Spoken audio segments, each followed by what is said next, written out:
So students, आज की class में जो हम चैप्टर डिस्कस करने वाले हैं वो है हिस्ट्री का चैप्टर भारत में राष्ट्रवाद। तो सबसे पहले हम ये समझेंगे कि राष्ट्रवाद क्या है।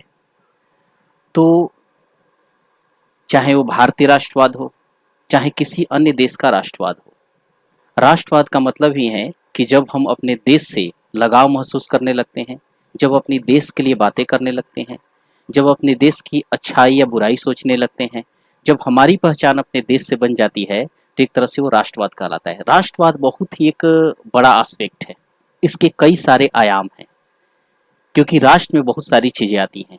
जैसे हम किस देश में रहते हैं, उसका राष्ट्रगान क्या है, उस देश के प्रति हमारे क्या कर्तव्य हैं, देश के लिए क्या अच्छा है क्या बुरा है, कौन सी सरकार शासन कर रही है, हमारा उसमें क्या योगदान है, देश हमारे लिए क्या कर रहा है, हम देश के लिए क्या कर रहे हैं, एवरीथिंग, सारी चीज़ें राष्ट्रवाद के अंदर आती हैं। तो आज के इस चैप्टर में बेसिकली जब हम इसकी शुरुआत करेंगे तो ये राष्ट्रवाद का संदर्भ है जब हमारा देश अंग्रेजों के अंडर में था, जब हम अंग्रेज हमारे भारत में शासन कर रहे थे। तो उन पहलुओं को ध्यान रखते हुए हम राष्ट्रवाद को लेकर आगे चलेंगे और ये देखेंगे कि कौन कौन सी चीज़ें रही जो राष्ट्रवाद के विकास में सबसे ज़्यादा योगदान दिया। तो आज का जो हमारा जो पॉइंट रहेगा, भारत में राष्ट्रवाद। तो चलिए आगे बढ़ते हैं, इस पॉइंट को जो मेन पॉइंट है हम वहां से देखते हैं। चलिए यहाँ देखिए, आज जो हम पॉइंट डिस्कस करेंगे वो है पहला विश्व युद्ध, खिलाफत और असहयोग आंदोलन। प्रथम विश्व युद्ध जो कि आपको पता है 1914 से लेकर 1918 तक चला। 1914 में शुरू हुआ, 1918 में खत्म हो गया। तो इस टाइम भारत जो है वो अंग्रेजों के अंडर में था, यानी कि अंग्रेज हमारे ऊपर शासन कर रहे थे। तो हम देखेंगे कि प्रथम विश्व युद्ध के समय कौन सी ऐसी परिस्थितियां रही जिन्होंने राष्ट्रवाद के विकास में सबसे ज्यादा योगदान दिया। तो सबसे पहली बात यह कि विश्व युद्ध ने एक नई आर्थिक और राजनीतिक स्थिति पैदा कर दी। इसके कारण रक्षा में भारी इजाफा हुआ, क्योंकि जब भी युद्ध होता है तो उसमें काफी पैसे खर्च होते हैं। इस खर्चे की भरपाई करने के लिए युद्ध के नाम पर कर्जे लिए गए और करों की वृद्धि की गई। तो हम, जैसे मैंने बताया कि भारत जो है अंग्रेजों के अंडर में था, तो जो भी खर्चा होगा तो ब्रिटिश गवर्नमेंट क्या करेगी, ज्यादा से ज्यादा टैक्स बढ़ाएगी। और वो टैक्स किससे लिया जाएगा, भारतीयों से लिया जाएगा। इसका मतलब कि उसका जो बर्डन है, उसका बोझ जो है वो भारतीयों के ऊपर पड़ा प्रथम विश्व युद्ध के समय में। सीमा शुल्क बढ़ा दिया गया, इंपोर्ट एक्सपोर्ट जो होता है उस पर ज्यादा टैक्स लेने लगे और आयकर शुरू किया गया और भी नए नए टैक्स लगाने लगे, जिससे भारतीयों की स्थिति और ज्यादा खराब हुई। युद्ध के दौरान कीमतें तेजी से बढ़ी, क्योंकि ऐसा होता है आज के टाइम में भी कि जब भी युद्ध होता है उसके बाद नॉर्मली चीजों की प्राइस जो है, कीमत जो है काफी ज्यादा बढ़ जाती है। 1913 से 1918 के बीच जो कीमतें थी वो दुगनी हो चुकी थी, जिसके कारण आम लोगों की मुश्किलें बहुत ज्यादा बढ़ गई। गांव में सिपाहियों की जबरन भर्ती किया गया। जबरन भर्ती का क्या मतलब है, इस प्रक्रिया में अंग्रेज भारत के लोगों को जबरदस्ती सेना में भर्ती करने लगे, क्योंकि शासन भी उन्हीं का था। तो अगर जो वो ऑर्डर पास करेंगे, आदेश पास करेंगे, तो उसको पालन करना ही पड़ेगा। अगर नहीं आप पालन करते हैं तो उसको पनिशमेंट देंगे वो। तो जबरन भर्ती किया गया, जिसके कारण लोगों में काफी ज्यादा आक्रोश पैदा हुआ। 1918 से 19 और 1920-21 में देश के बहुत सारे हिस्सों में फसल खराब हो गई, जिस कारण खाद्य पदार्थों का भारी अभाव पैदा हुआ। फसल खराब हुई क्योंकि जिस टाइम की हम बात कर रहे हैं उस टाइम लोग का ज्यादातर जो निर्भरता थी वो किस पर थी, फसलों के ऊपर थी। तो जब फसल खराब हो गई तो कई सारी समस्याएं हुई, खाने पीने की दिक्कत होने लगी। टैक्स कहाँ से देंगे, क्योंकि फसल ही उनकी इनकम का मुख्य सोर्स था बेसिकली गाँव में। इसके अलावा उसी समय फ्लू की महामारी फैली, बीमारी भी फैली, प्लेग वगैरह की ज्यादातर समस्या रहती थी। 1921 की जनगणना के मुताबिक दुर्भिक्ष यानी कि जो अकाल पड़ा और महामारी के कारण 120 से 130 लाख लोग मारे गए। बहुत ज्यादा जो डाटा है बेसिकली 120 से 30 लाख लोगों का, तो इतने सारे लोग मरे। तो ये जो प्रथम विश्व युद्ध के टाइम में जो परिस्थितियां उत्पन्न हुई, इसके कारण क्या हुआ, लोगों में आक्रोश पैदा हुआ। क्योंकि किसके कारण हो रहा था, अंग्रेजों की वजह से, क्योंकि वही उन्हीं की सरकार थी, वही देश को चला रहे थे। तो इस पॉइंट में आप देखते हैं कि प्रथम विश्व युद्ध कैसे भारत में राष्ट्रवाद के लिए एक मुख्य कारण साबित हुआ। तो इसमें 3-4 पॉइंट आपको ध्यान रखना है। पहला पॉइंट लिखना है कि इसके युद्ध के कारण काफी ज्यादा सीमा शुल्क बढ़ा गई। सेकंड, टैक्स अंग्रेजों ने बढ़ा दी। थर्ड पॉइंट लिखेंगे कि जबरन भर्ती की गई, इसके अलावा अकाल पड़े, महामारी हुई और 120 से 30 लाख लोग मारे गए। इसका मतलब कि परिस्थितियां काफी ज्यादा खराब हो चुकी थी और चूंकि ये सारी परिस्थितियों के लिए कहीं ना कहीं अंग्रेज ही इसके लिए जिम्मेवार थे, इसीलिए कहीं ना कहीं जो प्रथम विश्व युद्ध था राष्ट्रवाद के विकास में काफी ज्यादा योगदान रहा और धीरे धीरे अंग्रेजों का विरोध शुरू हो गया। इसी समय एक नया नेता हमारे सामने आए जिन्होंने संघर्ष का एक नया ढंग और नया तरीका पेश किया। हम बात कर रहे हैं महात्मा गांधी जी का। तो इससे पहले कि हम गांधी जी के बारे में पढ़े, सबसे पहले उनकी आइडियोलॉजी या विचार को जानना जरूरी है। तो इससे पहले देखेंगे सत्याग्रह का विचार। सत्याग्रह क्या है? स्क्रीन पर आप देखेंगे कि महात्मा गांधी 1915 में भारत लौटे। कहाँ से लौटे? दक्षिण अफ्रीका से, क्योंकि इससे पहले गांधी जी दक्षिण अफ्रीका में ही थे।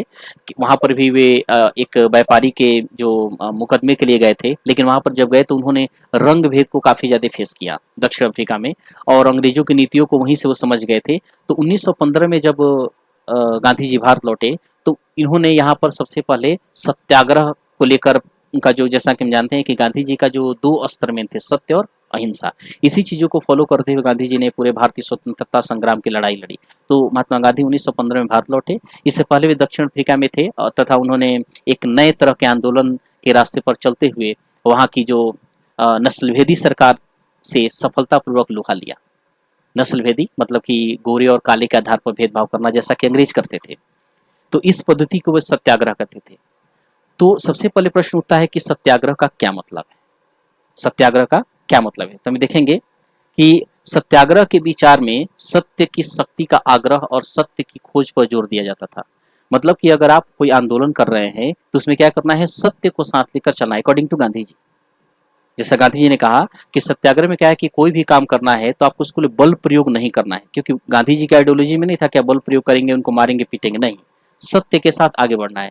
तो सत्य के विचार में सत्य की शक्ति पर आग्रह और सत्य की खोज पर जोर दिया जाता था। इसका अर्थ था कि अगर आपका उद्देश्य सच्चा है, यदि आपका संघर्ष अन्याय का खिलाफ है, तो उत्पीड़क से मुकाबला करने के लिए आपको किसी शारीरिक बल की आवश्यकता नहीं है। इसको ध्यान से समझेंगे कि गांधी जी ने क्या कहा, सत्याग्रह का क्या मतलब है? सत्याग्रह का मतलब ये सिंपल सा कि सत्य को साथ लेकर चलना। आपको जो भी काम करना है सत्य के साथ करना है, सत्य के दम पर करना है। तो गांधी जी का मानना था, या अकॉर्डिंग टू गांधी जी, कि अगर आपका उद्देश्य सही है, अगर आप अन्याय के खिलाफ लड़ रहे हो, तो उसमें आपको जो उत्पीड़क है, जो आपको परेशान कर रहा है, उसके खिलाफ बल पूर्वक की जरूरत नहीं है। गांधी जी कहते थे सत्य जो है परेशान हो सकता है, लेकिन अंत में जीत उसकी जरूर होगी। एक्चुअली यही सत्याग्रह का मेन मकसद था। तो यदि आपका संघर्ष अन्याय के खिलाफ है तो उत्पीड़क से मुकाबला करने के लिए आपको शारीरिक बल की आवश्यकता नहीं है। प्रतिशोध की भावना या आक्रामकता का सहारा लिए बिना सत्याग्रही केवल अहिंसा के सहारे भी अपने संघर्ष में सफल हो सकता है। आपको बल प्रयोग नहीं करना है, सत्य पर टिके रहना है और अंत में जो उत्पीड़क है या जो आपको परेशान कर रहा है उसका असफल होना निश्चित है, वो हारेगा जरूर। सो इसके लिए दमनकारी शत्रु की चेतना को झिझोड़ना चाहिए। इससे क्या होगा? उसमें हृदय परिवर्तन होगा, अपने आप को चेंज करेगा। आप अगर हमेशा सत्य पर अडिग रहेंगे, लेकिन हाँ, इसमें आपको दिक्कत हो सकती है, लेकिन यह है कि वही मैंने कहा कि गांधी जी का मानना था कि सत्य परेशान हो सकता है लेकिन पराजित नहीं। इसके लिए दमनकारी शत्रु की चेतना को झिझोड़ना चाहिए, उसका मन जो है जरूर चेंज होगा। उत्पीड़क शत्रु को ही नहीं बल्कि सभी लोगों को हिंसा के जरिए सत्य को स्वीकार करने पर विवश करने की बजाय सच्चाई को देखने और सहज भाव से स्वीकार करने के लिए प्रेरित किया जाना चाहिए। यानी कि सत्य से ही उसको चेंज करना है ताकि वो हिंसा के मार्ग को छोड़े और अहिंसा पर चले। और कोई भी सत्याग्रही है तो वो उसको तो अहिंसा को ही फॉलो करना है और उसी से आगे बढ़ना है और अंत में जीत उसकी जरूर होगी। तो गांधी जी से कहते थे कि सत्य को साथ लेकर चलना है। अगर आप सत्य को साथ लेकर चलने रहे, इसका मतलब कि सत्य के लिए आप आग्रह कर रहे हो, वही क्या है? सत्याग्रह है। इस संघर्ष में अंततः सत्य की जीत होती है, जो मैंने आपको बताया। गांधी जी का विश्वास था कि अहिंसा का यह धर्म सभी भारतीयों को एकता के सूत्र में बांध सकता है। बिल्कुल गांधी जी चूंकि बड़े लीडर थे और सभी लोगों को साथ लेकर चलते थे, तो उनका मानना था कि इससे सभी भारतीय एकता के सूत्र में बंधेंगे और जो हमारी अंग्रेजों के खिलाफ लड़ाई है वो और ज्यादा मजबूत होगी। तो इस संदर्भ में गांधी भारत आने के बाद गांधी जी ने कई स्थानों पर सत्याग्रह आंदोलन चलाया। सबसे पहले जो गांधी जी ने सत्याग्रह का प्रयोग किया वो 3 जगहों से किया, जिसको आप हमेशा याद रखेंगे। सबसे पहले 1917 में उन्होंने बिहार के इलाके का दौरा किया और दमनकारी बगान व्यवस्था के खिलाफ किसानों को संघर्ष के लिए प्रेरित किया, जिसमें बिहार में चंपारण में नील के उत्पादन को लेकर किसानों का जो विरोध था अंग्रेजों के खिलाफ, क्योंकि वो उसमें बहुत ज़्यादा वर्क करना पड़ता था, बहुत ज़्यादा मेहनत था, उसमें किसानों को बिल्कुल भी कुछ लाभ नहीं होता था। उसके खिलाफ अंग्रेजों ने विरोध किया। तो गांधी जी 1917 में चंपारण में बिहार में दौरा किया और किसानों का साथ दिया। इसके बाद 1917 में उन्होंने गुजरात के खेड़ा जिले के किसानों की मदद के लिए सत्याग्रह का आयोजन किया।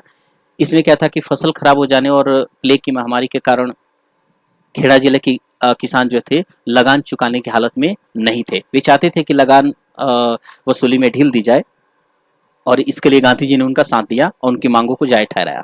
इसके बाद गांधी जी का अगला जो आंदोलन था 1918 में, गांधी जी सूती कपड़ा कारखानों के मजदूरों के बीच सत्याग्रह आंदोलन के लिए अहमदाबाद पहुंचे और उसमें उन्होंने वहाँ के जो मिल मजदूर थे उनका साथ दिया। तो गांधी जी का जब 1915 में भारत आए तो उन्होंने बेसिकली जो सत्याग्रह का विचार दिया, जो कि हमें अभी हमने समझा, और इसके बाद जो गांधी जी अपने सत्याग्रह की शुरुआत की वो थी 1917 में चंपारण, उसके बाद 1917 में ही गुजरात में खेड़ा और 1918 में अहमदाबाद जो मिल मजदूरों ने जो सत्याग्रह कर रखा था उसमें गांधी जी ने उनका साथ दिया। तो गांधी जी का सबसे शुरुआती प्रयोग था। तो मुझे लगता है कि आप लोग प्रथम विश्व युद्ध में ने जो स्वतंत्रता के आंदोलन को बढ़ाने में कैसे मदद की, इसके अलावा सत्याग्रह का क्या अर्थ है और उसको समझा, और गांधी जी ने जो अपने सबसे शुरुआती टाइम में जो सत्याग्रह का प्रयोग किया बिहार के चंपारण 1917, उसके बाद 1917 में ही गुजरात के खेड़ा और 1918 में गुजरात में जो मिल मजदूरों ने जो आंदोलन कर रखा था उसमें गांधी जी ने सहयोग किया। इसके बाद हमारा जो भारतीय स्वतंत्रता आंदोलन है गांधी जी के नेतृत्व में धीरे धीरे आगे बढ़ता गया। तो अगली क्लास में हम डिस्कस करेंगे और रोलेक्टेड। आज के लिए इतना ही। मुझे लगा कि आप अच्छे से समझ पाएंगे। Thank you so much. जय हिंद।